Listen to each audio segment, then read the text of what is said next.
Mesdames, Mesdemoiselles, Messieurs, chers amis de Canal Martinique Télévision, chers amis de LCL, vous qui nous regardez sur kmttélévision.com ou qui nous écoutez sur FM+, 88.9, vous qui nous regardez à La Réunion, à Mayotte, en Guadeloupe, en Guyane, en France et bien entendu en Martinique, bonsoir et bienvenue dans ce 100% politique.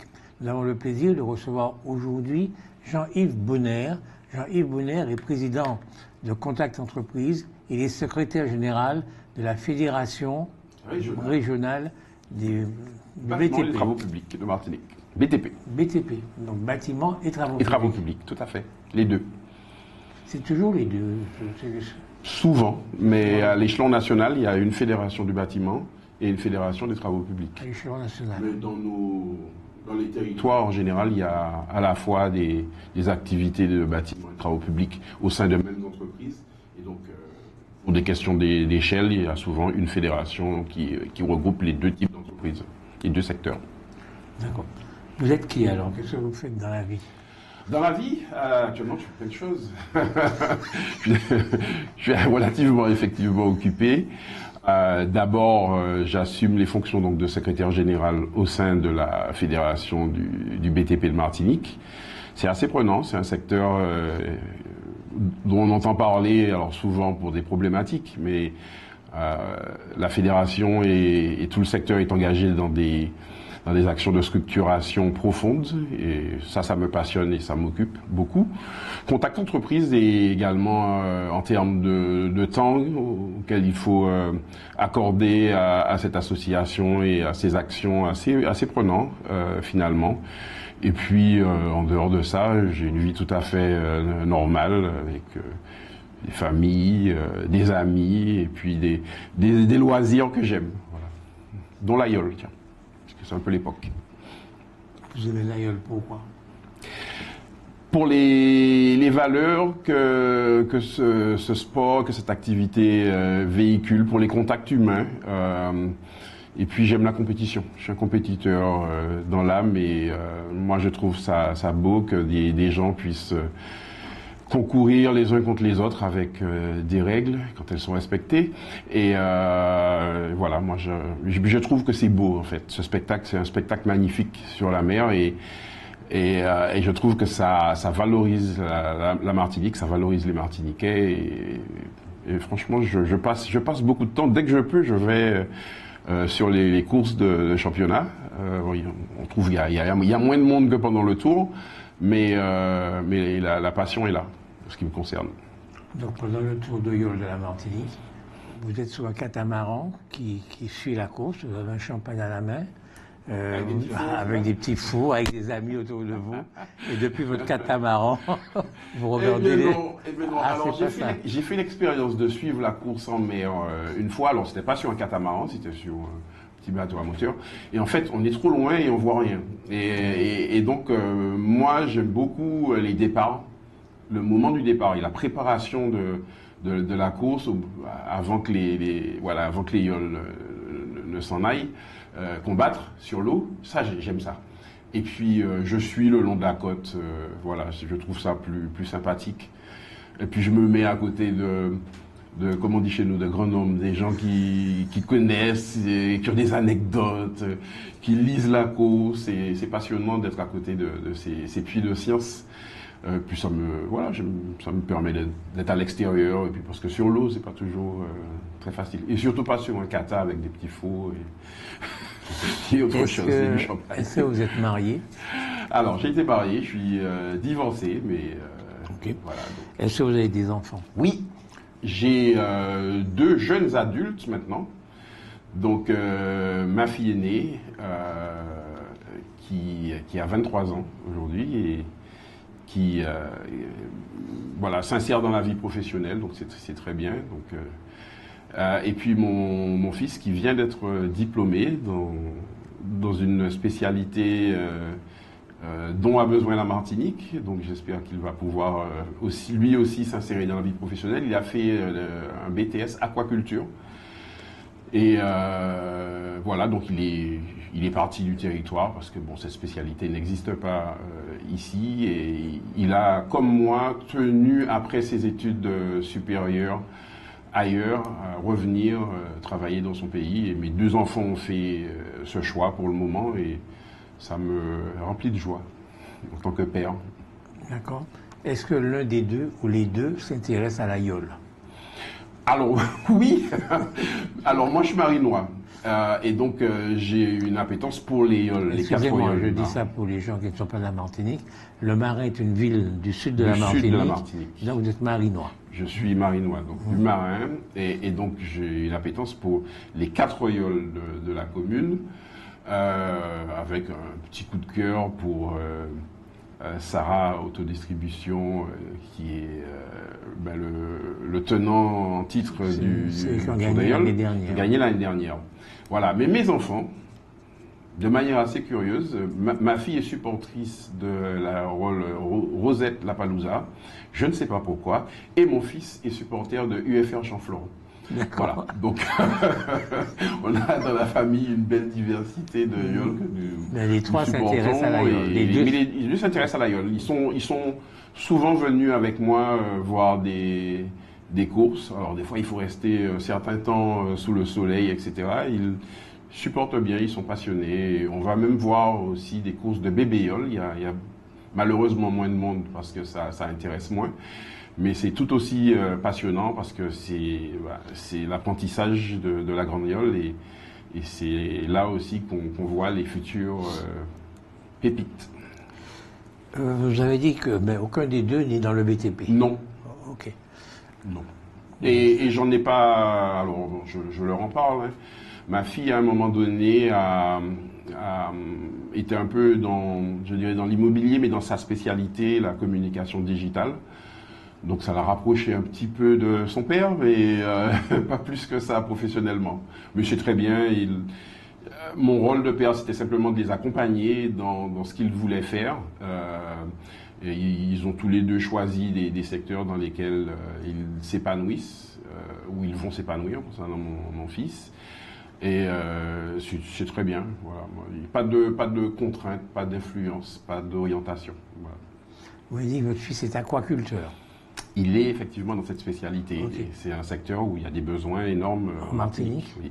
Il est en Martinique. Il est rentré. Il est rentré. Et je pense qu'il va s'insérer dans la vie professionnelle, dans les exploitations que nous avons sur le territoire.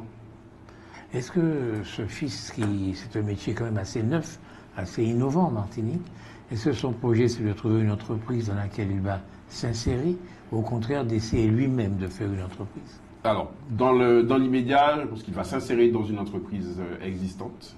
D'ailleurs, si de temps en temps je me permets de leur faire des petites recommandations, c'est vraiment, et je le fais souvent à des jeunes, dans le cadre de mes activités à Contact Entreprise, on est beaucoup amené à rencontrer la jeunesse et je leur dis, essayez le salariat, l'entrepreneuriat tout de suite, c'est parfois un peu compliqué parce que c'est pas simple sur nos territoires et il faut souvent avoir acquis quand même un peu d'expérience, avoir compris un certain nombre de choses, avoir un peu plus de bagages que ce que donnent les formations initiales pour pouvoir devenir un bon chef d'entreprise. Et donc le salariat, c'est une très belle voie. Et puis il fera en fait ce qu'il voudra. Si à un moment donné il souhaite devenir, comme son père, chef d'entreprise, ainsi soit-il. D'accord. Contact Entreprise, c'est quoi? Contact Entreprise, c'est une très belle association. Alors moi, c'est une association que je connaissais depuis très longtemps et dans laquelle je suis arrivé en 2018. Donc je suis un jeune Contact Entreprise, finalement. C'est une association qui regroupe des chefs d'entreprise et donc qui adhèrent au titre de leurs entités économiques et qui travaillent ensemble, se regroupent pour pouvoir en fait faire 3 choses.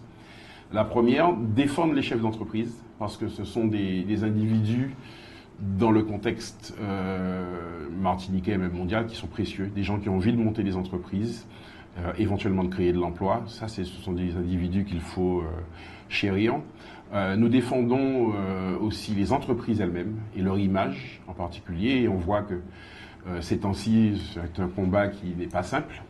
Et puis on défend aussi l'esprit d'entreprendre. Alors on n'est pas les seuls à faire tout ça dans l'écosystème martiniquais, mais nous sommes un peu, en tant qu'association, un bras armé communicant pour le monde de l'entreprise. Voilà. Et c'est le rôle que nous assumons et que nous essayons de remplir du mieux que nous pouvons. Et c'est ce qui est intéressant dans cette association, un très bel état d'esprit, beaucoup de discussions en interne. C'est prenant, je vous ai parlé tout à l'heure du temps que j'y consacrais. Nous sommes de mémoire la seule association, en tout cas du monde patronal, qui se réunit toutes les semaines. Donc c'est assez chronophage, mais pour une très belle cause qui est la cause de l'entreprise, du développement économique, de la création de valeur et de l'emploi. C'est une belle cause et une belle asso. Contact entreprise, est-ce que c'est le moment où se fait un contact entre le monde béquet et le monde afro-descendant? Alors, nous, il n'y a pas de vocation en fait au sein de cette association et de toute façon, je pense que s'il y avait ce genre de considération, c'est pas du tout sûr que j'en sois devenu membre. Et en réalité, cette question-là, bon, forcément, on se la pose à l'intérieur de l'association. Non, c'est pas une question, est-ce que c'est un fait?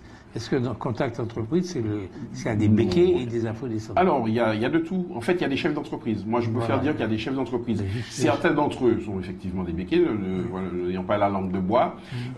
Beaucoup d'autres non. Il y a 320 membres à Contact Entreprise, donc il y a énormément de chefs d'entreprise.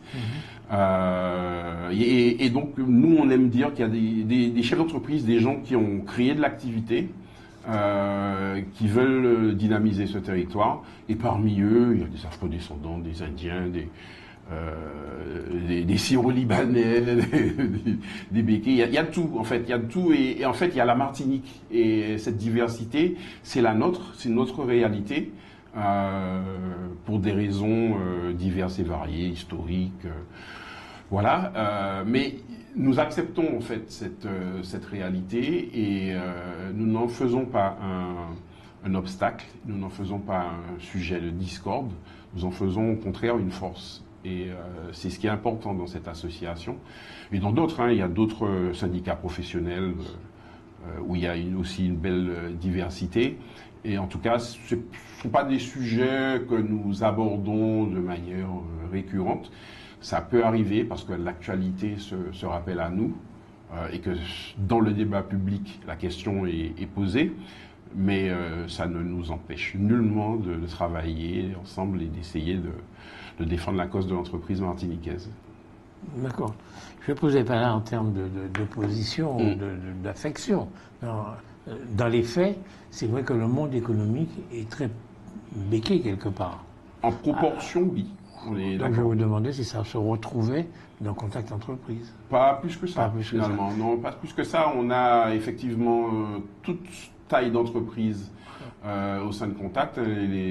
Certaines grandes entreprises du territoire, comme vraiment des toutes petites. Et très sincèrement, on ne fait pas de statistiques sur, je dirais, la caractéristique ethnique des chefs d'entreprise qui acceptent de venir travailler au sein de cet asso. Donc vous avez quand même beaucoup de chefs d'entreprise non béqués, je veux dire. Oui. La Martinique a essentiellement des chefs d'entreprise non béqués. Quand on y regarde, il y a un peu plus de 30 000 entreprises en Martinique. Et donc, forcément, il y a surtout des chefs d'entreprise. Afro-descendants. Mais ce sont des petites entreprises ou pas à Contact d'entreprise? Pas que. On a aussi de plus grosses entreprises qui sont chez nous, mais beaucoup effectivement de petites entreprises, donc à l'image du tissu entrepreneurial martiniquais, où on sait en moyenne il y a à peu près entre 8 et 9 entreprises sur 10 qui sont des TPE, dont certaines n'ont parfois pas de salariés. Et donc cette réalité de l'entreprise martiniquaise se retrouve forcément au sein de l'association. TPE, très petites entreprises. Très petites entreprises, voilà, très petites entreprises. Est-ce que ces entreprises-là vivent bien?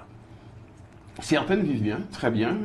Heureusement, on a quand même, malgré la situation qui est pas simple, hein, on s'en rend compte quand on parcourt l'actualité.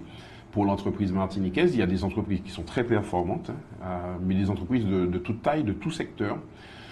Et donc, il y a de la performance ici en Martinique. Je pense qu'il faut s'en réjouir. C'est souvent un sujet de controverse sur la rentabilité des entreprises, ce qu'elles gagnent pas. Mais vous savez, le profit réalisé par l'entreprise, c'est la récompense du risque pris. Chacun prend des risques à son niveau. Parce que je rappelle quand même que pour monter une entreprise, il faut des capitaux propres. Ça veut dire qu'il faut investir de sa propre richesse pour pouvoir espérer un jour gagner de l'argent. Souvent, on en perd au début. Et puis, quand la réussite est au bout, parce que on a du talent, parce qu'on a été visionnaire, parce que le marché, en fait, s'est déroulé, voilà, le marché a permis qu'à un moment donné, une activité puisse devenir rentable. Ben, tant mieux pour l'entreprise. Ce qui est important, c'est que les entreprises martiniquaises, dans leur globalité, offrent des biens ou des services aux Martiniquais. Alors, elles commercent entre elles, effectivement, mais surtout, moi, je pense, dans le contexte actuel, que c'est important de voir que ces entreprises répondent à des besoins, en tout cas tentent de répondre à des besoins. Si elles se trompent et qu'elles ne répondent pas à un besoin, soit parce que le besoin n'existe pas ou qu'elles sont positionnées trop cher, le consommateur fera d'autres choix et l'entreprise va se retrouver en difficulté. C'est la dure vie de l'entreprise, mais c'est la réalité avec laquelle il faut composer. Donc les entreprises proposent des biens ou des services? Ou des services. À votre avis, plutôt des services ou des biens? On est plutôt dans une économie de services. On a été effectivement un territoire très industrialisé à d'autres époques. Aujourd'hui, la partie industrie ou le secteur primaire, agriculture, etc., et en termes de quantité d'entreprises et de chiffre d'affaires global généré, très en deçà de ce que le service peut proposer, mais c'est l'évolution du territoire et la Martinique n'est pas un cas isolé. Dans les îles à côté que je connais plutôt bien, on est sur les mêmes schémas avec une prépondérance de l'activité service. D'accord. Quand le bâtiment va, tout va. Est-ce que le bâtiment va? Voilà. Non, alors, le bâtiment, alors j'associe bien volontiers les travaux publics au bâtiment, puisque ces deux activités sont à des degrés divers, liées beaucoup à la commande publique. Nous sommes quand même, et on s'en rend compte tous les jours, dans une crise, je dirais, budgétaire, financière, pour nombre de collectivités, alors peut-être pas à tous les échelons, mais quand la tête, donc l'État, est aussi en difficulté financière, puisque plus personne ne le cache, ça veut dire que les possibilités de marché pour les entreprises de ce secteur sont réduites. Et donc il y a moins d'activité. Et quand il y a moins d'activité, la concurrence est parfois un peu féroce entre les entreprises. Les prix baissent, parfois de manière exagérée, et donc les entreprises se mettent en difficulté.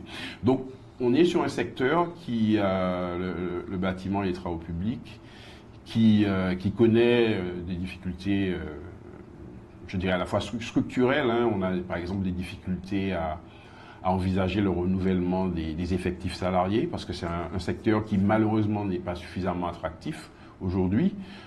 Donc on s'attend dans les années à venir à une espèce de mur démographique, donc de crise. Excusez-moi, il y a une contradiction. Ah, oui, je veux dire, si ça marche bien, vous avez besoin de beaucoup de salariés. C'est ça. Si ça ne marche pas bien, comme vous venez de le dire, il n'y a pas de commande et tout ça, vous avez besoin de moins de salariés. Oui, mais même donc c'est pas important qu'il n'y ait pas de salariés. Oui, alors même dans la situation actuelle, les entreprises ont du mal à assumer les chantiers qu'elles ont. Donc ça veut dire que le jour, et très bientôt j'espère, parce que je pense que beaucoup de décideurs politiques, nous sommes dans une émission politique, travaillent effectivement à alimenter ce secteur qui est important pour la Martinique.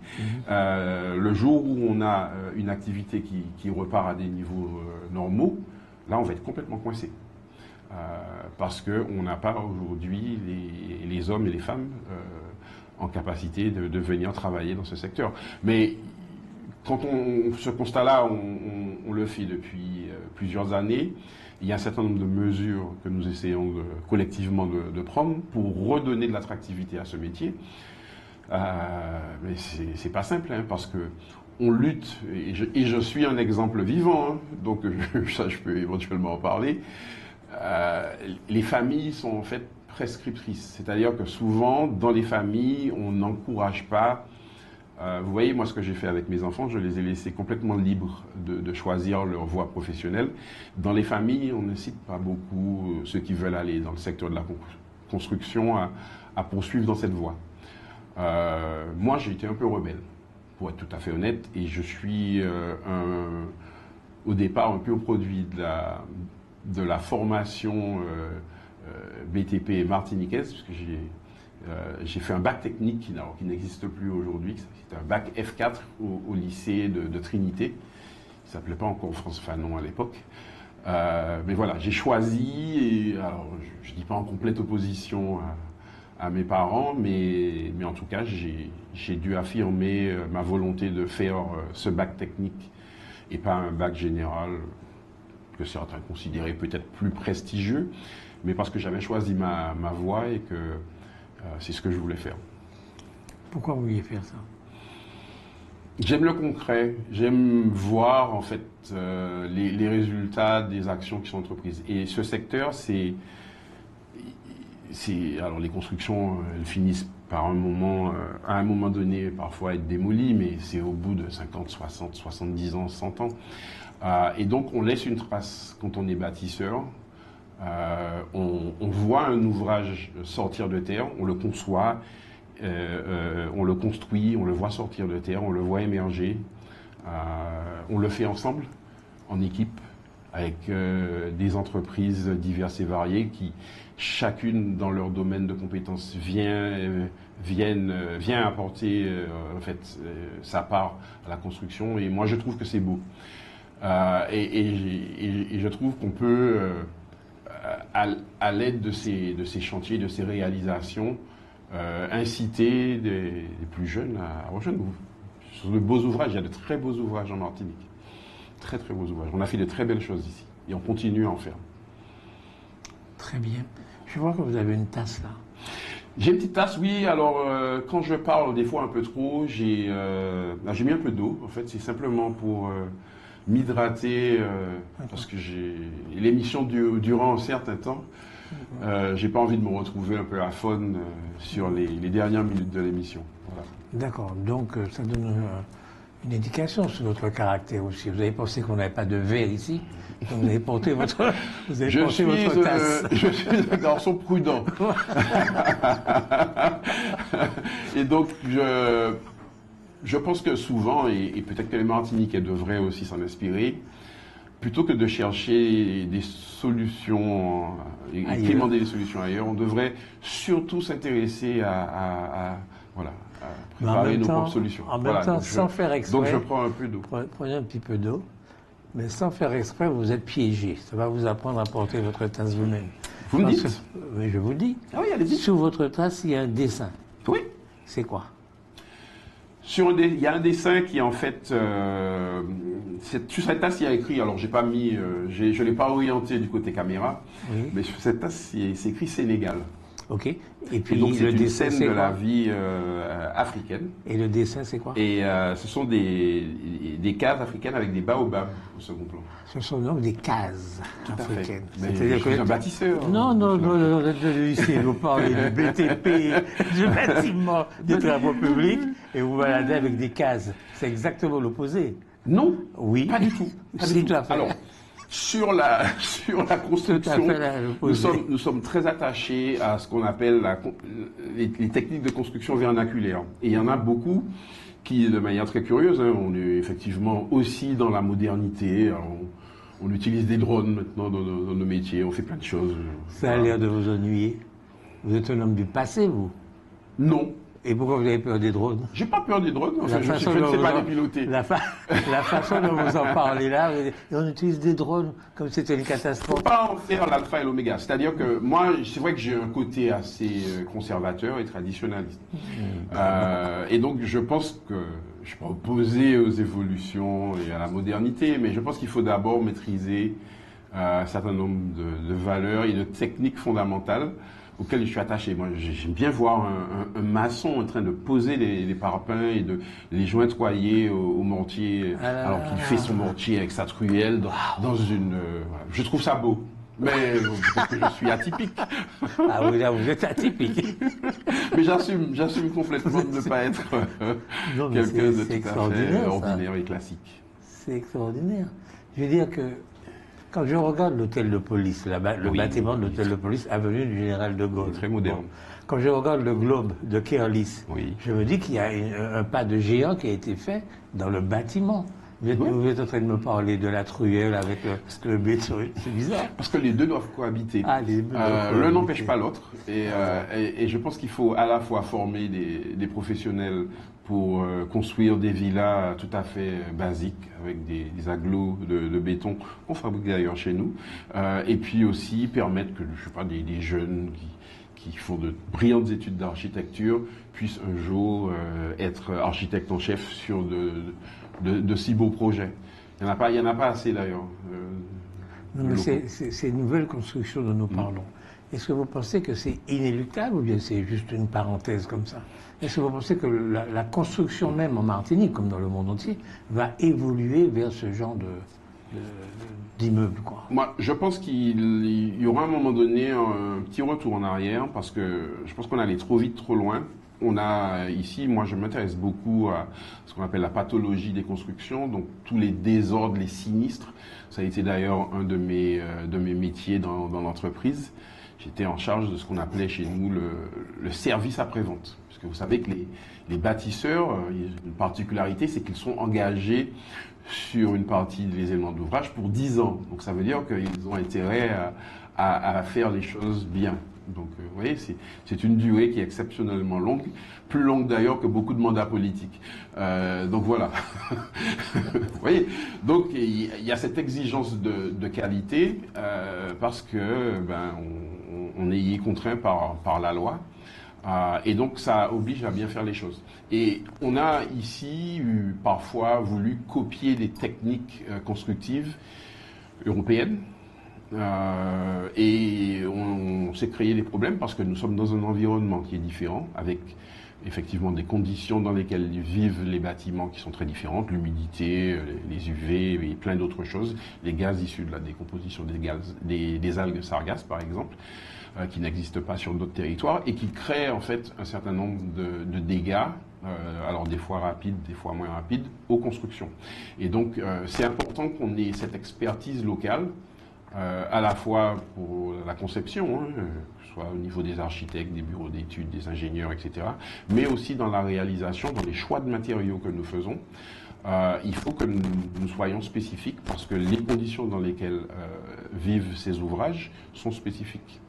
Et donc, trop de modernité empruntée aux autres n'est pas forcément bonne. Par contre, nous pouvons développer nos propres innovations. On peut être innovant, mais en connaissant nos contraintes. Et là, il y a un champ du possible qui est extraordinaire. Et c'est l'un des domaines dans lesquels la Martinique a un avenir dans la Caraïbe, en termes de capacité d'exportation, mais qui est extraordinaire. On fait des choses remarquables ici. Qu'on ne fait pas dans les îles voisines? Pas encore. Voilà. On a de l'avance. Dans certains domaines, par exemple la construction parasismique, on a très clairement un avantage concurrentiel, on a de l'avance, parce qu'on a à la fois bénéficié de normes développées au niveau européen, mais avec les conditions, je dirais, très particulières de notre sismicité. Donc ça, c'est une puissance d'ingénierie dont on ne peut pas disposer aujourd'hui la plupart de nos voisins. Et donc ça, c'était un premier avantage. Et puis deux, on a encore mieux fait puisque on a, je dirais, conforté, adapté, amélioré des bâtiments plus anciens pour diminuer leur vulnérabilité au risque sismique. Et ça, il n'y a personne qui le fait aujourd'hui vraiment dans la Caraïbe, à part nous, en Martinique et en Guadeloupe. Est-ce que c'est une activité importante, effectivement, de mettre aux normes parasismiques les anciens bâtiments? Je vois qu'on en fait quelques-uns, mais j'ai pas l'impression que c'est beaucoup, quoi. Il y a un plan séisme depuis alors le plan séisme Antilles, PSA, a été lancé donc avec les fonds Barnier, donc des fonds d'État, après le séisme de novembre 2007, donc juste après. Et donc a permis, dans un premier temps, le confortement de bâtiments, je dirais, essentiels. Donc les casernes de pompiers, alors, elles ne sont pas toutes confortées aujourd'hui, mais il y en a beaucoup. Vous avez vu qu'il y a un certain nombre d'hôpitaux, de bâtiments scolaires, par exemple. Et puis les bailleurs sociaux, très importants, qui logent quand même, je pense, à peu près 90 000 Martiniquais, se sont lancés dans un programme de confortement parasismique de leur parc ancien. Et donc c'est une belle réussite parce que ils ont, au fil du temps, avec les ingénieurs, les architectes et les entreprises, développé des techniques de confortement qui sont remarquables parce que on arrive maintenant à réduire donc fortement la vulnérabilité au risque sismique de ces bâtiments, tout en préservant leur aspect architectural. Au début, c'était pas trop le cas. On mettait, vous voyez, de temps en temps des grandes croix de Saint-André métalliques qui passaient devant des fenêtres. Mais bon, les techniques ont été améliorées et aujourd'hui, on fait des choses remarquables. Okay. Ça, c'est le bâtiment. C'est nous. Il y a vraiment un beau potentiel, très sincèrement, dans ces métiers qui sont des J'ai lu un article récemment qui va vous faire de la peine. C'est difficile de me faire de la peine, mais allez-y, je suis prêt. Vous êtes prêt? Oui. Vraiment? Oui, je suis prêt à tout. Ok. À Mayotte, on inaugure enfin une nouvelle politique qui est de construire des maisons d'habitation en grande quantité avec des containers, premièrement. Deuxièmement, il y a une ville, un campus, je ne sais plus dans quelle ville en France, un campus universitaire complètement créé avec des containers. C'est la deuxième chose. Et la troisième, c'est que dans le 13e arrondissement à Paris, il y a des gens qui ont un bel immeuble, quoi, normal, et ils ont vu s'élever à côté de leur immeuble un truc en conteneur, un immeuble en conteneur. Donc ils étaient très inquiets, et finalement le résultat était très bien. Quand c'est fini, on n'a pas du tout l'impression que c'est un immeuble en conteneur. Je veux dire que votre métier est en danger là. Parce que si maintenant, au lieu de faire ce qu'on fait aujourd'hui, on se loge dans des conteneurs, c'est dur pour vous. Hein. Non, alors c'est une partie de l'activité de la construction. Hein. Donc ça vous fait pas de peine alors? Non, j'ai pas de peine. Non. J'ai loupé beaucoup. Alors il faut distinguer effectivement la construction à partir de conteneurs fin de vie recyclés. Donc ça existe, mais c'est assez anecdotique quand même. Et puis il y a ce qu'on appelle la construction modulaire. Alors ça ressemble effectivement à des conteneurs, mais ce ne sont pas du tout des conteneurs, je dirais, maritimes qui sont recyclés. C'est le même principe quand même. Mais c'est un peu le même principe, ce sont des boîtes métalliques qu'on assemble. Ça permet de gagner du temps. Ce sont des bâtiments qui sont, en termes structurels qu'on calcule, aussi, qui se comportent bien. Alors c'est vrai que pour les amoureux du béton, moi j'aime bien le béton. Ça fait un peu de peine, mais il faut pas s'en émouvoir. Ce sont des choix architecturaux. Et puis moi je pense que les différentes techniques constructives, que ce soit de la charpente métallique, du bois ou du béton, vont continuer à coexister et chacun fera ses choix. Les architectes qui sont à l'initiative de la conception de tous ces beaux bâtiments feront leur choix. Il y en a qui aiment bien le bois, il y a des spécialistes du métal, puis il y en a qui aiment le béton. Donc il faut tout pour faire un monde. Oui. fait, je vous regarde et je suis quand même un petit peu surpris parce que, si vous voulez, à un moment, les plantations se cassent la figure en Martinique. On observe ce qu'on appelle l'exode rural. Et les gens sortent des communes, enfin, des campagnes même, pour venir dans les villes. Il faut construire. Donc on va construire tous les immeubles qu'on voit, alors on va les construire. Et on va les construire, ça va être très intéressant pour l'économie martiniquaise, parce que c'est pas difficile, excusez-moi de vous faire de la peine, mais c'est pas difficile de former un maçon, quoi. C'est-à-dire un gars qui était ouvrier agricole, on va le mettre dans le bâtiment, il va devenir maçon, il va prendre un petit peu de temps, mais ça va se faire, quoi. Et donc beaucoup de gens qui sortent des campagnes deviennent des maçons et on construit les immeubles que l'on connaît aujourd'hui. Bon. Et c'est très bien, ça donne du travail aux gens, etc. Et puis, mais les temps changent, en fait. Aujourd'hui, c'est pas en faisant ce que vous aimez faire la terre, une truelle et puis faire du béton. Je trouvais ça beau. Vous trouvez ça beau. Vous voyez très bien que c'est pas l'avenir du jeune Martiniquais. Donc, si vous restez dans ce genre de construction-là, vous aurez forcément du mal à trouver des gens, quoi. Moi, je trouve ça noble. Mais après, c'est à nous, professionnels, de convaincre les jeunes que ça reste noble. Mais on fait beaucoup d'autres choses. C'est ce que j'aime maintenant. Beaucoup d'autres choses. C'est ce que j'attends. Mais je sais pas, un peintre qui est capable de peindre mieux avec une finition impeccable, moi, je trouve ça remarquable. Quelqu'un qui pose des carreaux, c'est aussi formidable. Mais peut-être que j'ai une vision un peu biaisée de ces métiers. J'y suis tombé dedans dès que j'étais petit, dès l'enfance. Mais ce sont des métiers nobles. Ça ne va pas disparaître. Ça ne va pas disparaître. Moi, je crois que ces métiers ne vont pas disparaître. Ils vont bien entendu évoluer. Il y aura de nouveaux métiers. Par exemple, moi, j'ai dessiné à l'époque avec des tables à dessin, des espèces de feutres qu'on appelait des Rotring, c'est une marque, avec des thés. Mais bon, aujourd'hui, plus personne ne fait ça. On fait de la conception sur ordinateur et voilà. Et le numérique est beaucoup rentré dans nos métiers. C'est très bien. Et ça oblige en fait à adapter les compétences qui sont demandées. Et c'est un sujet sur lequel on discute avec les partenaires sociaux. J'ai la chance d'être au cœur de négociations de branches. Le BTP, je le dis avec une certaine fierté, est vraiment la seule branche professionnelle en Martinique qui fait vivre sa convention collective. Il n'y en a pas tant que ça ici. Je crois qu'il y en a 17 au total, conventions collectives, locales, martiniquaises.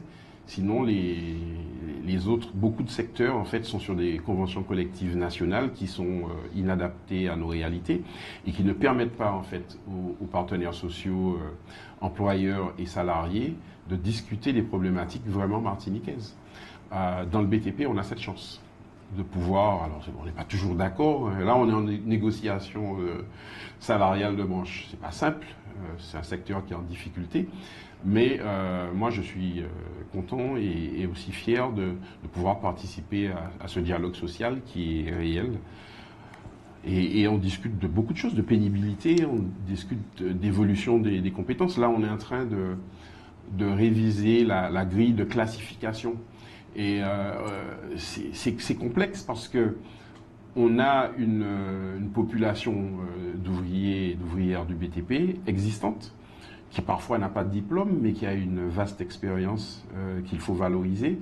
Et toutes les questions qu'on se pose, c'est comment en fait positionner sur une grille de salaire minimum un jeune diplômé qui va arriver avec son bac pro, voire plus, son BTS, et puis un salarié qui est dans la branche et qui va être régi par la même convention collective, par les mêmes salaires minimaux, mais qui n'a pas de diplôme. Voilà.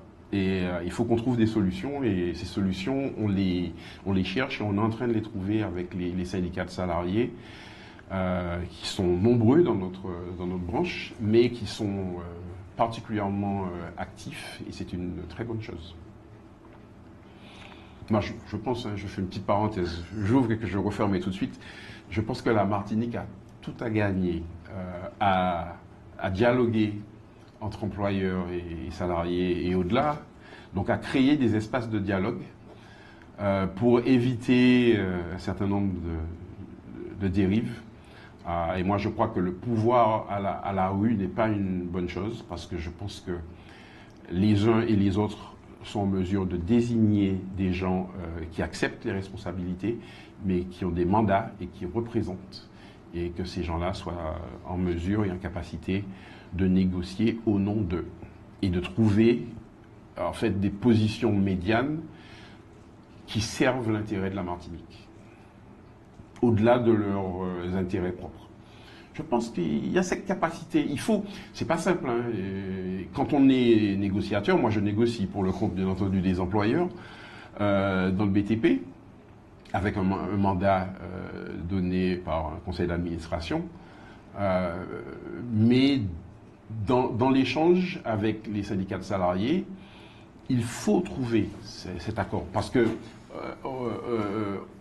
l'actualité nous l'a bien entendu rappelé, nous sommes sur un territoire où les prix ne sont pas immuables, ils continuent parfois à augmenter, quels que soient les dispositifs temporaires d'atténuation des augmentations de prix qu'on a pu mettre en place ou qui se mettront en place à l'avenir. Et donc, il faut, de manière assez légitime pour les salariés, pouvoir maintenir un pouvoir d'achat. Mais d'un autre côté, il faut aussi que les entreprises et que les employeurs soient en capacité de maintenir ce pouvoir d'achat. Et c'est tout un équilibre à trouver qui n'est pas simple, mais c'est un travail, c'est une mission en fait qui est passionnante, parce que elle nous renvoie à ce que nous sommes et à ce que nous voulons pour ce territoire, pour la Martinique. Est-ce qu'on veut rester dans un schéma où chacun défend son petit précaré, son silo, et puis on se tape dessus, et puis on va voir lequel est le plus fort, ou est-ce qu'on essaie de profiter de ce qui nous reste encore comme subventions, aides européennes, etc., pour construire un territoire où les gens seront un peu mieux, quoi. Vous avez combien d'employés dans votre entreprise? Alors, moi, je n'ai pas d'entreprise dans le BTP, puisque j'assume juste la fonction de secrétaire général. Nous sommes une toute petite équipe, et donc je manage aujourd'hui 2 collaboratrices. Mais j'ai eu des entreprises ailleurs qu'ici en Martinique, avec jusqu'à 25 salariés. D'accord. Voilà. Si vous êtes dans une compagnie d'assurance, que vous avez une dame qui travaille dans cette compagnie depuis 30 ans, et qui donc connaît parfaitement les assurances, son métier, etc. Vous avez un jeune polytechnicien qui arrive dans l'entreprise, qui n'y connaît rien dans les assurances. Selon ce que vous êtes en train de me dire là, il ne pourra pas toucher plus que la dame, puisqu'il ne connaît rien aux assurances. Alors, le diplôme a une valeur. Mais que moi, très tôt, j'ai relativisé, parce que j'ai vécu des choses pendant mes études supérieures. Je le dis très, très franchement, moi j'aimais bien me mettre au premier rang pour en fait me libérer de toute envie de tricher ou des choses comme ça. Donc voilà, c'était ma technique pour me libérer, me détendre en fait. Mais j'ai vu des gens obtenir leur diplôme en trichant. Ok, admettons que ce polytechnicien n'a pas triché. Non, il n'a pas triché. Non, un polytechnicien, c'est quand même quelqu'un qui a un diplôme de valeur. Donc il a un diplôme. Oui. Il ne connaît rien. Parce que ce que vous me dites là, c'est-à-dire que vous êtes en train de dire que la dame qui travaille dans le BTP au plus bas niveau, mais qui est là depuis un certain temps, si quelqu'un arrive à un tas de diplômes, eh bien, il peut pas toucher plus que la dame en question. C'est quand même extraordinaire, ça. Non, alors pas complètement. Il faut pondérer un peu tout ça. Le diplôme a une valeur. Quelqu'un qui a fait des études supérieures et qui arrive et qui est en capacité de faire des choses, ça se rémunère, même en début de carrière. Par contre, l'expérience, il ne faut pas s'en priver, et ça aussi se rémunère. Dans les travaux que nous sommes en train de faire pour le BTP, on réfléchit beaucoup, par exemple, à revaloriser un petit groupe qui n'est pas en nombre très important, ce sont les chefs de chantier. Donc, qui managent des équipes qui ont à la fois un savoir-faire technique important, mais qui sont aussi des managers de chantier sous les ordres de conducteurs de travaux, oui, mais qui managent des hommes et des équipes. Et ça, je pense que ce sont des choses qu'on ne valorise pas assez. Donc il faut, c'est un travail de recherche d'équilibre, en fait. On me dit souvent que je suis parfois trop modéré. Voilà, c'est un des reproches qu'on me fait, que je suis trop modéré. Mais moi, je crois en la solution juste et équitable. Et donc, je suis dans des combats durs, je serai présent. Je serai présent dans les combats durs. Ceux qui me cherchent, voilà, ce petit appel, je profite de l'émission pour le dire de manière très claire. Mais je suis a priori plutôt dans des voies médianes où chacun trouve son compte. Et je vais juste donner une petite expérience que j'ai beaucoup aimée avec Cap Nord. Cap Nord a lancé un programme, c'est la première communauté d'agglomération qui s'est lancée dans ce programme qui s'appelle Interlude, qui est un programme qui analyse toutes les problématiques de logistique urbaine, donc sur l'ensemble du nord, du pays nord Martinique. Et ça a mis en fait en relation, en dialogue, des gens de secteurs très différents, puisque l'agriculteur du Nord, il faut qu'il ait la logistique pour pouvoir acheminer ses produits sur le centre. Nous, on a des carrières dans ce secteur qui sont dans le Nord, qui parfois embêtent les riverains, mais elles sont nécessaires et utiles. Il faut donc trouver des solutions qui conviennent à toute une série d'acteurs différents. Et le travail qu'a mené Cap Nord avec ses consultants était remarquable dans le sens où chacun, à un moment donné, a dû dépasser ses propres intérêts. On n'était pas venu là pour défendre les intérêts. On était, à un moment donné, tous embarqués dans des ateliers à défendre l'intérêt du pays Nord Martinique pour en faire, en fait, un projet exemplaire qui est en train d'ailleurs d'essaimer sur le centre et le sud. Et je pense que c'est comme ça qu'il faut voir les problématiques martiniquaises qui sont réelles. On a de vrais problèmes ici. Et je pense qu'il faut les voir en dépassant ses intérêts propres. Et c'est souvent la difficulté qu'on a, parce que chacun vient dans des combats, en fait, pour venir défendre ses intérêts. Mais c'est pas toujours, je pense, le meilleur chemin. Il faut savoir aussi venir défendre les intérêts de la Martinique. Et puis, il faut se dire que certains combats, certaines luttes, notamment, moi, je parle souvent du changement climatique et de ses effets sur un petit territoire comme le nôtre, ce sont des combats que nous menons aujourd'hui et que nos enfants, petits-enfants, arrière-petits-enfants vont devoir reprendre. Et donc, la fin de l'histoire, moi, je ne la verrai pas. Donc, mais ça ne m'empêche pas de faire mon travail, de dire des choses, d'essayer de convaincre. Et au-delà, je dirais, des simples intérêts, par exemple, du BTP. Je vais dire, oui, changement climatique, il faut qu'on fasse de l'adaptation, il faut adapter nos infrastructures. Oui, ça fait des travaux pour les entreprises, mais... il faut adapter quoi, les infrastructures. Dans 2050, les quais de notre unique port ici, le niveau sera plus élevé. Est-ce que c'est la seule chose qu'il faut adapter? Non. Qu'est-ce qu'il faut adapter? Il y a des routes côtières, il faut protéger notre aéroport, il faut protéger les constructions, les maisons, les habitations. Vous l'avez quand même Moi, dit. j'ai eu la chance et la malchance de vivre la saison cyclonique 2017 un peu de l'intérieur, parce qu'à la Dominique, j'ai eu beaucoup d'activités sur l'île voisine de la Dominique, et j'ai vu ce que un ouragan majeur qui a évité la Martinique à 50-60 km près peut faire sur une île entière. Et moi, en 6 heures, c'était plus du tout le même pays. Et j'ai des gens, j'en parle, j'ai encore des frissons, qui ont tout perdu, tout perdu. Le premier ministre Oudvel-Skérit de la Dominique a dit qu'ils avaient perdu 20 ans de développement, et ça s'est fait en une nuit. En une nuit, voilà, les gens se sont préparés le lundi soir, et le mardi matin, c'était plus du tout le même pays. Ok. Bon, je vois s'ériger en Martinique de temps en temps encore des logements sociaux construits par Ozanam, par la CIMA, etc. Vous voyez ça aussi? Oui. Nous voyons juste la avant même de chose. venir à l'émission, je suis passé voir 2 chantiers. Bon. Alors, est-ce que, très honnêtement, ces constructions-là tiennent compte de ce que l'on sait aujourd'hui concernant le réchauffement climatique? Est-ce que ces maisons, ces immeubles sont désormais construits pour qu'il y fasse moins chaud, pour qu'on puisse bénéficier du soleil pour l'énergie, avoir de l'eau peut-être à demeure, je ne sais pas. Est-ce qu'il y a quelque chose qui est fait? Par exemple, est-ce que, juste une dernière minute, est-ce que dans ces immeubles-là, on ne pourrait pas imaginer qu'on construise en même temps des citernes pour récupérer l'eau, pour faire... Enfin, il y a des choses à faire. Je ne suis pas spécialiste, je ne sais pas. Mais je suis sûr qu'il y a un nouveau type de construction à imaginer. Ça, c'est votre travail. Oui. Vous le faites ou pas? Oui. Alors, les bailleurs sociaux font même mieux que ça. C'est-à-dire qu'aujourd'hui,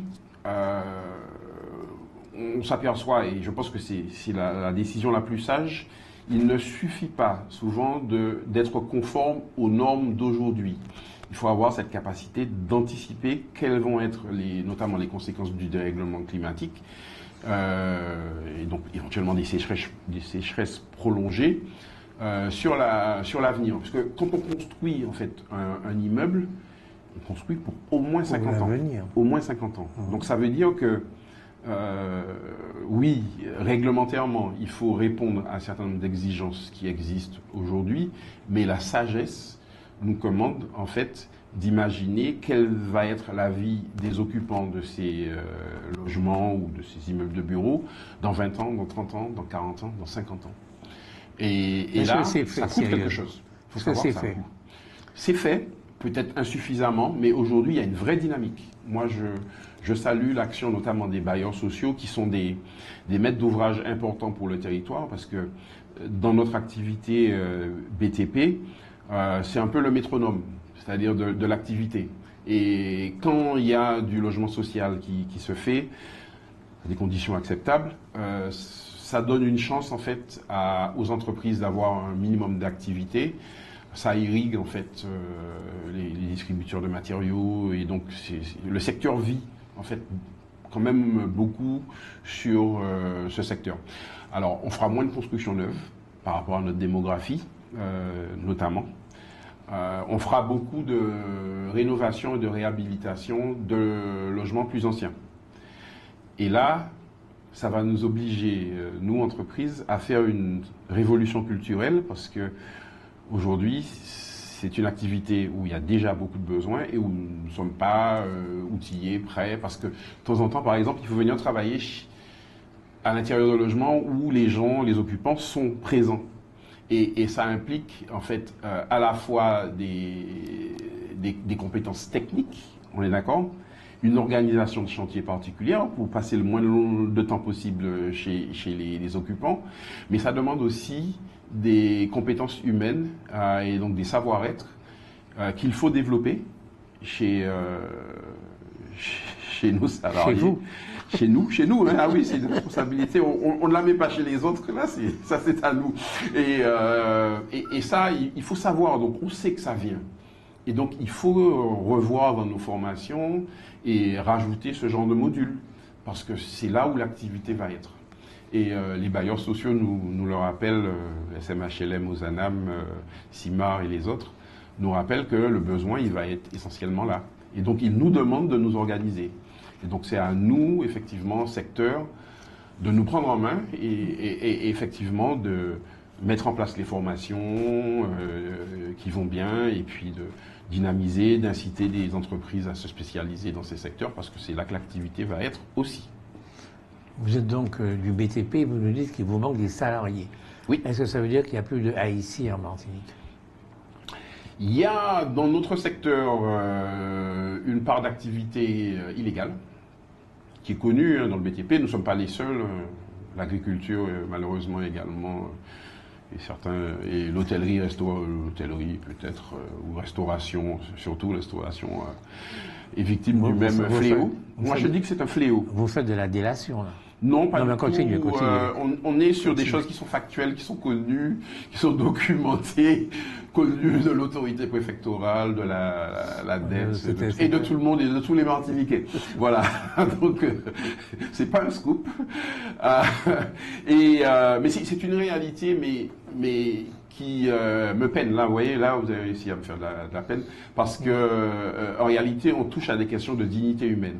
Parce que c'est ça, ces travailleurs qui sont volontaires, qui font parfois des heures importantes, des fois même le week-end. Hein, on m'a raconté plein d'histoires, j'en ai vu aussi. Je pense que c'est inhumain et c'est pas digne, en fait. C'est pas digne d'un pays comme la Martinique. Nous sommes les premiers à parler de frères caribéens, nos frères haïtiens, etc. Et on ne peut pas tolérer qu'il y ait en fait une forme d'exploitation de ressortissants étrangers qui sont en réalité nos frères caribéens, qui sont bien nos frères caribéens et avec qui on partage une histoire qui est souvent intime. Et on ne peut pas accepter qu'en 2025, on en soit encore là. Parce que derrière, on sait que même si par rapport à une situation en Haïti, on peut prendre l'exemple d'Haïti, le travailleur ici, il est mieux, mais c'est pas à la hauteur de l'image de la Martinique. Mais est-ce qu'ils existent, ces travailleurs? Oui, ils sont là. Oui, ils sont là. Oui, ils sont là, ils existent. Et vous pourriez les employer si vous souhaitez. Oui, on a. Ils sont là, ils sont là en nombre suffisant, je veux dire. Oui. Aujourd'hui, oui. Alors, il y a eu le gouvernement et les parlementaires prennent parfois quelques initiatives.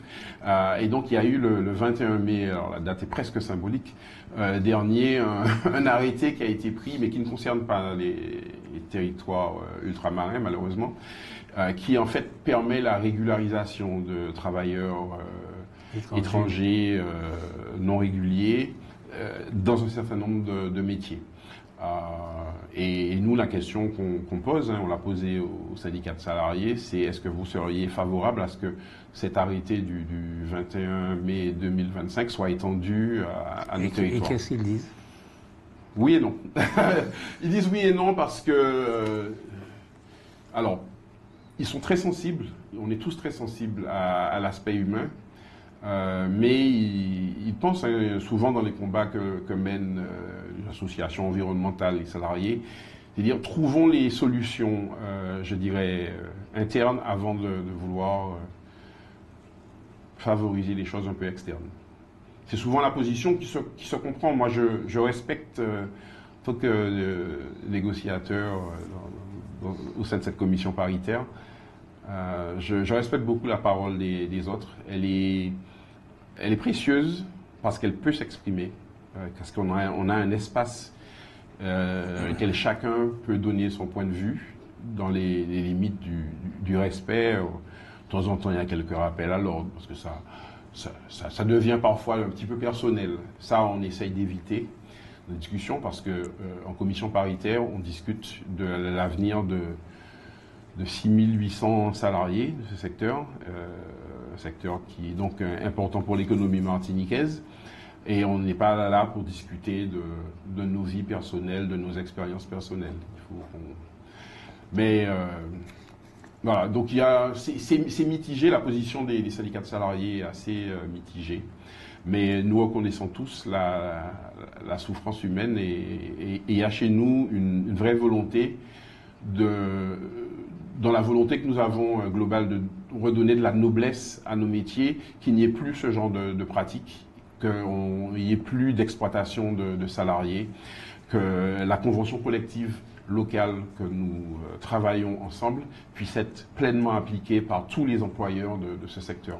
Et alors souvent, les syndicats de salariés nous font remonter des dérives que nous connaissons, mais nous sommes les premiers à leur côté à dénoncer ces dérives, parce que c'est pas bien.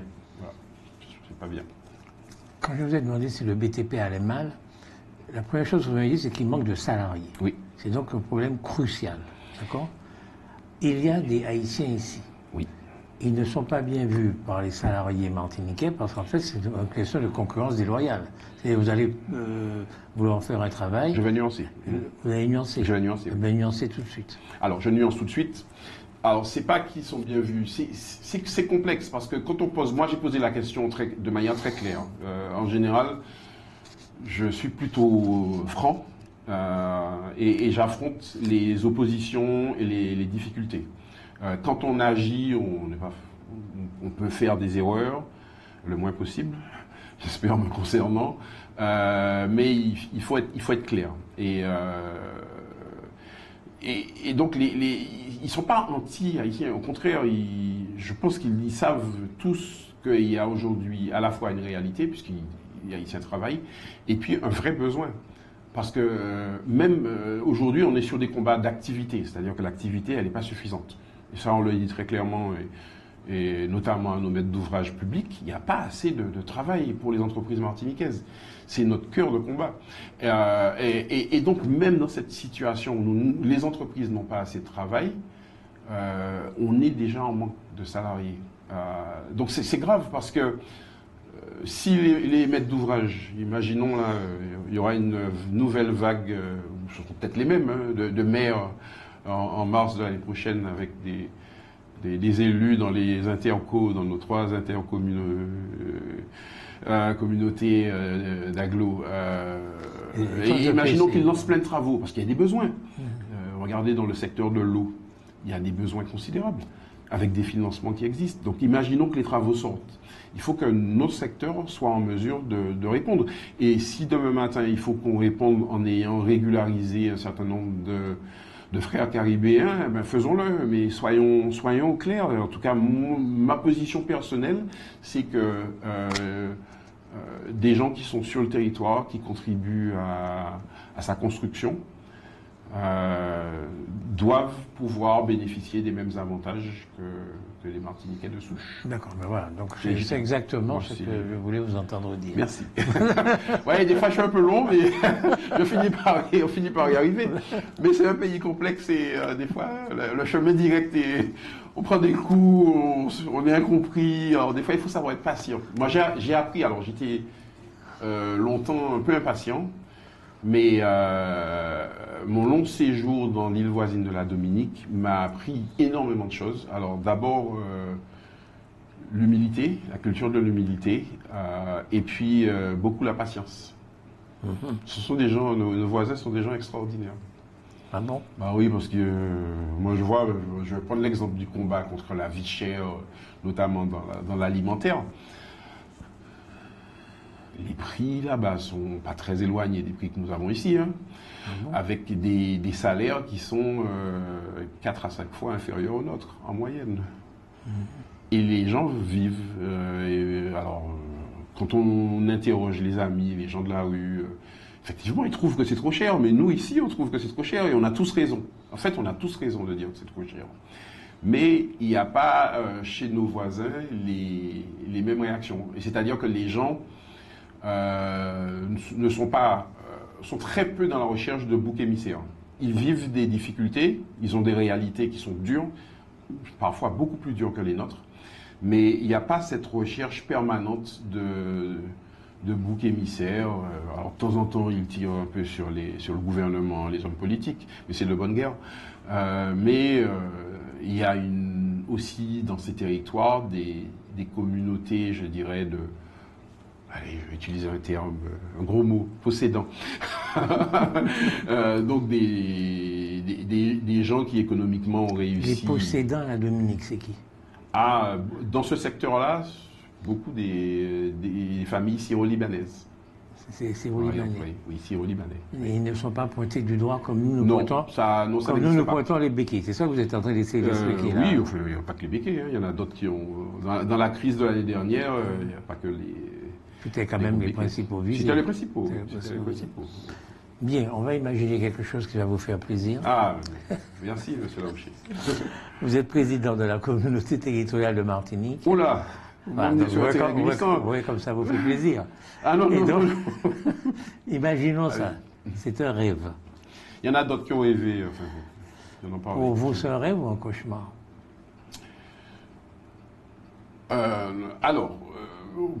Le président, je dirais, du conseil exécutif de la collectivité territoriale de Martinique donne l'impulsion. Il a une responsabilité particulière. Cependant, et j'aime à le rappeler, on est surtout dans des aventures collectives. C'est-à-dire qu'un président d'association comme je peux l'être, un président de syndicat professionnel comme les Steve Patol pour la FRBTP, ou Serge Letchimy pour le conseil exécutif de la collectivité territoriale de Martinique, ne peut rien en fait sans une équipe, sans qu'il y ait des gens à côté qui travaillent. Et c'est une aventure collective. La collectivité territoriale est en difficulté financière. De toute façon, ça se ressent aussi sur notre secteur, avec difficulté à investir plus massivement, ce que nous aurions souhaité. Mais c'est peut-être qu'une passe un peu compliquée. Il faut prendre des mesures, et je pense que les élus que nous avons majoritairement mis en responsabilité prennent ces mesures. Il y en a un certain nombre. Nous, dans notre secteur, nous nous plaignons beaucoup des délais de paiement, par exemple, qui sont ceux de la collectivité 3 fois supérieurs à ce qui est la règle aujourd'hui. La collectivité a pris des mesures, notamment a mis en place ce qu'on appelle un service facturier qui permet aux équipes de la collectivité et de la direction régionale des finances publiques de travailler ensemble et d'essayer de résoudre les problématiques de délai. On attend pour voir si ça produit des effets bénéfiques. On le souhaite très sincèrement que ça fonctionne, et on souhaite que la collectivité puisse retrouver une santé financière. Alors, les prochaines élections, elles sont quand même assez lointaines. C'est 2028, si je ne m'abuse. C'est 27. 27, mais il y a des présidentielles et des législatives, si elles sont anticipées. Et 28 pour la collectivité. D'ici là, j'espère bien que la situation se sera améliorée, et que les élus qui choisiront de candidater et ceux qui seront in fine élus par la population martiniquaise trouveront une situation un peu meilleure, et puis qu'ils prendront des décisions, notamment pour notre secteur. Je prêche un petit peu pour le BTP, c'est un secteur qui est essentiel, qui touche à la vie des Martiniquais. Les gens qui n'avaient pas d'eau en 2020, en 2021, je pense qu'ils ont besoin que le BTP construise des réseaux. Voilà. Et je souhaite que... Alors, c'est pas un cauchemar. La responsabilité n'est jamais un cauchemar. La responsabilité, c'est parfois dur. Quand on est chef d'entreprise, qu'on a une entreprise qui ne va pas bien, qu'on est obligé parfois de licencier, ça m'est arrivé. Moi, un de mes premiers actes, alors j'étais pas propriétaire de mon entreprise, mais j'étais cadre dirigeant, ça a été de licencier un monsieur qui avait l'âge de mon père. Ce ne sont pas des décisions qui sont simples, mais c'était des décisions qui étaient nécessaires. Et moi, je pense que la responsabilité, c'est surtout être en capacité de prendre les mesures justes, humaines, mais les mesures qui sont parfois dures et douloureuses, parce que on ne gère pas demain, on gère parfois après-demain, quand on est en responsabilité. Ce que je vais vous demander, imaginez que vous serez donc président de ce conseil. Vous voulez absolument me mettre dans... Oui, non, mais comment vous m'avez expliqué que non, pas du tout, c'est vous qui pensez ça. Non, c'est pas du tout mon projet.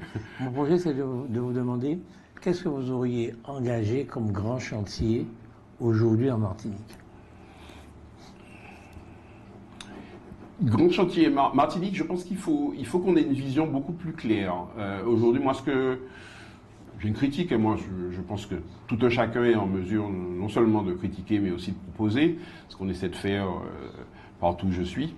Je pense qu'il faut être plus sélectif dans les secteurs qu'on veut développer à la Martinique. On ne peut pas tout faire, parce que les moyens dont nous disposons vont se raréfier. On est dans des combats qui ne sont pas évidents. Vous voyez, là, avec la crise budgétaire au niveau étatique, on est en difficulté. Et donc, il faut faire des choix. Est-ce qu'on veut faire du tourisme? Mais vous auriez fait quoi dans le BTP? Qu'est-ce que vous auriez fait comme investissement nécessaire pour la Martinique et bénéfique pour le BTP? J'avais une priorité sur le BTP, c'est vraiment adapter notre bâti et nos infrastructures. C'est-à-dire que j'aurais été plutôt dans une posture à long terme de visionnaire, c'est-à-dire qu'on engage des choses dont on ne voit peut-être pas de la fin de son vivant. Ça n'a aucune importance. Vous en êtes de me dire quelque chose? On a conforté des bâtiments essentiels. Je vous ai dit, caserne de pompiers, préfecture, etc., etc. Aujourd'hui, le risque sismique, pour ne parler que de ce risque-là, il est sur les dizaines de milliers de constructions. Vous m'avez parlé de l'exode rural des années 60 et donc de la création de certains quartiers d'habitat un peu spontanés, notamment sur Fort-de-France. Aujourd'hui, ce sont des bâtiments qui sont vulnérables. Et ça veut dire que on sait qu'on a une épée de Damoclès sur la tête. Et l'idée, ce serait peut-être d'engager un vaste plan de confortement et d'adaptation de tous ces logements. Et de le faire de manière systémique. C'est-à-dire de ne pas attendre qu'on ait un glissement de terrain, un cyclone qui vient par malheur nous concerner, pour dire finalement notre habitat n'était pas adapté. Tous ceux qui n'ont pas anticipé ont payé un prix très élevé, notamment au cyclone. On est en saison cyclonique, je le rappelle. C'est un risque qui revient de manière récurrente chaque année. Et je pense qu'il faut, de manière responsable, conforter notre bâti et trouver des dispositifs financiers pour engager cette grande opération de confortement. Mettre les gens en sécurité. Et puis, comme les moyens sont limités, et nous on commence à travailler beaucoup sur ce qu'on appelle des solutions à bénéfices multiples. C'est-à-dire qu'aujourd'hui, vous avez plein de dispositifs différents. Et on n'a même pas des fois de guichets uniques qui permettent, par exemple, à un propriétaire de maison de dire « je veux bénéficier, par exemple, d'une centrale de production photovoltaïque sur mon toit. En même temps, je veux conforter ma maison face au risque sismique, je veux changer ma toiture pour qu'elle résiste au prochain cyclone. » Et en fait, on n'a pas de guichet unique, ou très peu. Et l'idée serait, en réalité, d'agréger tous ces dispositifs, qui sont parfois sous-utilisés, et donc ça passe sans doute par un guichet unique, et je pense que la collectivité est parfaitement à même d'être chef de file sur cette question, pour bénéficier, maximiser toutes ces aides qu'on peut encore avoir aujourd'hui pour changer la vie des gens. Ce qui est important, c'est que les entreprises de BTP travaillent, oui, c'est très bien, qu'il y ait des salariés, qu'il y ait des bonnes conditions, c'est très bien. Mais en réalité, l'objectif ultime, c'est qu'on ait changé la vie des gens et qu'on ait réduit un risque qu'on sait prégnant sur notre territoire. Ok. Donc, bâtiment, on va à Texaco, on dit, bon, on va conforter toutes les maisons de Texaco. Ensuite, on fait la même chose à Trénel, probablement Trénel d'abord, parce que c'est certainement plus dangereux. Donc, Trénel, ça c'est le bâtiment. Oui. Et les travaux publics. Travaux publics, c'est sécuriser un certain nombre de ponts. Alors, on a beaucoup travaillé ces derniers temps sur les ponts, qui sont fragiles. Et souvent, quand on perd un pont, certains l'ont expérimenté à Soudon, au Lamentin, en fait, on complique beaucoup de choses. La vie de centaines, voire de milliers d'habitants, qui sont obligés parfois de faire des longs détours. On complique la vie économique, parce qu'il y a des flux, effectivement, de marchandises sur les itinéraires routiers. Et je pense que on a accumulé ce qu'on appelle dans nos métiers une dette grise, c'est-à-dire on n'a pas fait ce qu'il fallait en entretien. Et donc aujourd'hui, on a des ouvrages qui sont très dégradés. Certains qu'il faut même reconstruire aujourd'hui, et je pense qu'on peut dépenser un peu d'argent sur l'adaptation de nos ouvrages aux prochaines pluies exceptionnelles qu'on va subir un jour, et puis éventuellement un séisme. Voilà, si on fait ça, on a rendu en fait notre territoire plus à même de supporter un choc. On a vu qu'on n'était pas très bon sur les chocs sanitaires. Qu'on s'est déchiré, comme d'habitude, hein, c'était épouvantable comme période. On n'était pas d'accord sur les causes, les solutions, voilà, mais ça conduit en fait les Martiniquais à s'entretuer, à s'entre-déchirer. C'est dommage. C'est pas bien, comme j'aime à dire, c'est pas bien. On peut faire beaucoup mieux que ça, en réalité. On peut faire beaucoup mieux que ça. Mais il faut renouer ce dialogue, arrêter ces espèces de, comme dit Monseigneur Marquet, parler de mal, c'est ça? Il faut qu'on arrête tout ça. Ça n'a pas de sens, ce territoire. On perd de l'énergie, on perd du temps. Il y a des gens, ça a l'air de les amuser, ça a l'air de les passionner. Mais bon, ça n'a pas beaucoup de sens pour ce pays, pour les habitants. Vous êtes raciste, vous. Attends, vous nous donnez les caractéristiques. Les Martiniquais sont ceci, cela. Je suis convaincu que dans les petits villages de France ou dans les communes de France, on a exactement le même comportement. C'est pas parce qu'on est Martiniquais qu'on est comme ça. Mais je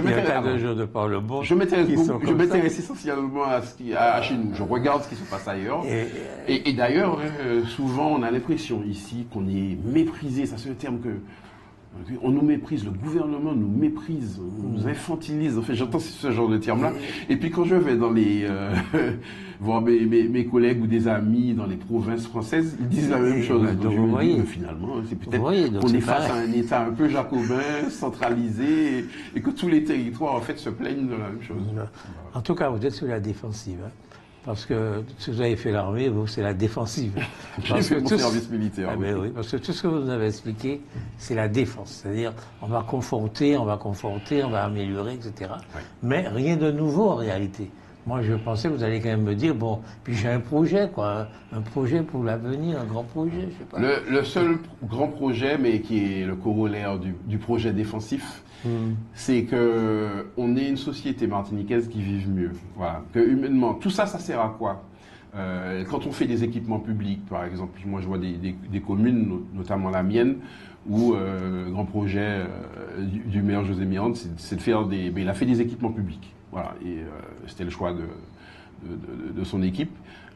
Et donc il offre du service. Et en même temps, le travail qui est fait sur la relation entre les administrés est importante. Et donc il faut accompagner tous ces projets bâtimentaires et infrastructures d'un changement d'état d'esprit et donc d'une vision nouvelle. Parce que sinon on va épuiser nos jeunes. Hein. Mais les deux miens sont rentrés.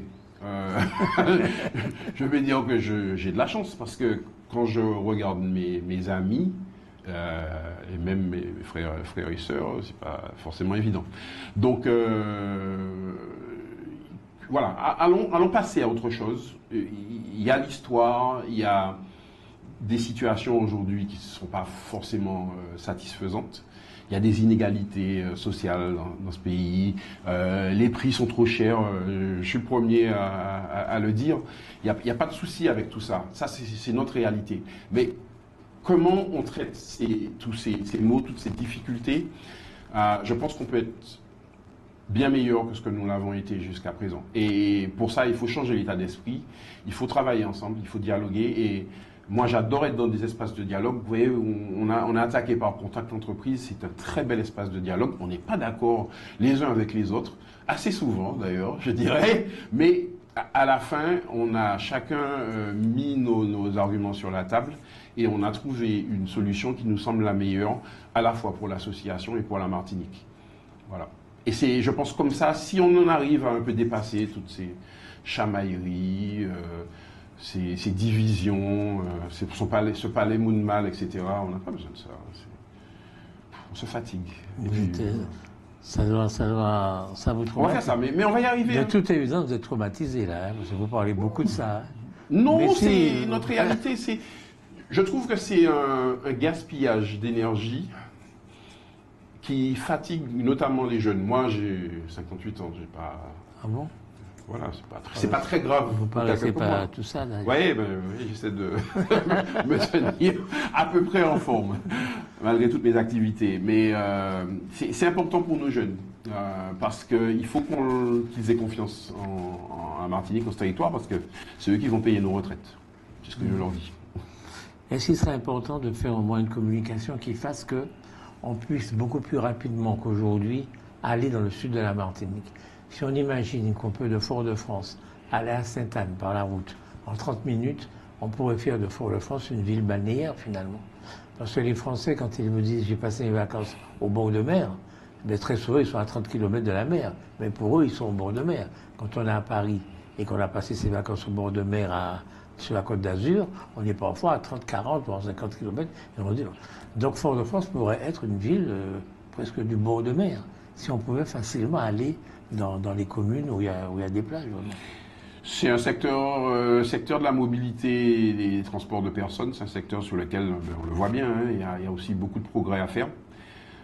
On a exploré des choses par la voie maritime avec des difficultés. On a construit des infrastructures. Hein, le quai du Diamant qui va servir là. Pour du tour des Yoles. Il est temps. C'est un bel ouvrage. Mais il y a un certain nombre de problèmes à résoudre dans ce secteur, on le voit bien. Il y a des progrès à faire. Mais il faut rien lâcher, ce n'est pas simple. Parce que les équilibres sont difficiles à trouver. Comment on a suffisamment de recettes pour pouvoir faire fonctionner un service public de transport de passagers efficace. C'est pas simple, on voit bien qu'il y a parfois une réticence à payer. C'est pas simple, mais c'est prioritaire. Mais c'est prioritaire. Quand on voit des dames, moi j'ai vu des gens attendre l'autobus, mais récemment encore, pendant 1h30, c'est-à-dire que je passe quelque part. Mais je vous assure, ça m'est arrivé, je crois que c'est dimanche, dimanche, une dame qui est là debout, elle attend. On fait nos affaires, j'étais avec mon frère, on va faire nos affaires. On repasse 1h30 après. Est toujours là. La dame est toujours là, si bien qu'on l'a prise en stop. Mais c'est catastrophique, quoi. Non, c'est pas bon, c'est pas à la hauteur des enjeux. Mais tout le monde en est conscient. Moi, quand je dis ça, je n'apporte rien à personne. Ce qui est important, par exemple, nous, Contact Entreprise, on siège au sein d'une commission à Martinique Transport, qui ne s'est pas beaucoup réunie. C'est un petit appel au président. Donc voilà, on est prêt à venir apporter notre pierre à l'édifice et pas simplement être critique et puis être chacun sur nos réseaux sociaux à dire un tel n'a pas fait son boulot. Quand on a dit ça, on s'est fait plaisir, allez, là, on est revigoré et puis finalement, on n'a rien apporté à la Martinique. Donc travaillons un peu plus collectivement pour notre pays et je pense qu'on va trouver des solutions. Il y a des gens qui ont alors qui sont peut-être, moi je suis peut-être un peu conservateur, mais il y a des gens qui sont très innovants, qui ont parfois des idées qui sont avant-gardistes. Faut parfois les contrôler, les maîtriser pour que ça ne parte pas trop vite et trop loin. Mais ce sont des gens qui sont utiles parce qu'ils font bouger les lignes et on a besoin aussi d'être secoué. Moi, je vois nos voisins dans la difficulté trouvent des solutions. Ils sont beaucoup plus imaginatifs que nous pour s'en sortir.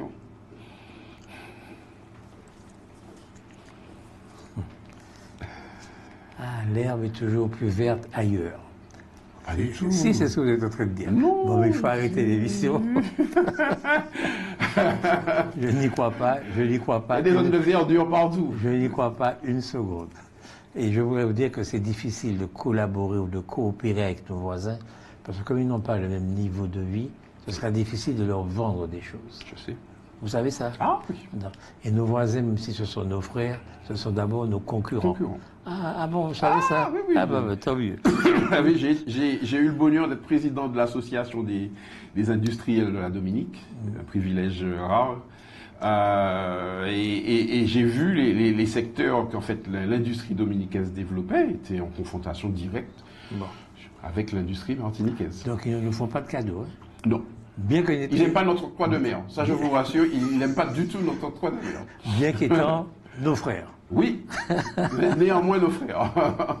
C'est toute la complexité, la difficulté, et c'est pour ça qu'il faut vous savez travailler. Parfois, on préfère des amis, parce que les amis, on les choisit, alors que les frères vous sont imposés. Oui. Donc, par l'histoire et la géographie. Oui. Mais on peut préférer des amis. Oui, c'est ça. Ben, eux, ils sont amis avec, je crois, les Dominicains, ils sont amis avec des Chinois, qui ne sont pas des gens qui sont proches géographiquement ni culturellement de nous, mais ils s'entendent bien. Très bien. Avec, merci beaucoup. Merci à vous. Nous avons eu le plaisir de converser devant vous avec Jean-Yves Bonner, qui est président de Contact Entreprise et qui est secrétaire général de la FRBTP. Tout à fait. Merci beaucoup de nous avoir honoré de votre présence. Merci de m'avoir accueilli. Plaisir. Ça vous ennuie de dire au revoir aux téléspectateurs? Au revoir à tous les spectateurs. En tout cas, merci de m'avoir accueilli en fait chez vous, puisque finalement l'émission sera diffusée chez vous. Merci beaucoup. À très bientôt. Merci Jordan Adélaïde pour votre excellente réalisation. Merci beaucoup. À bientôt.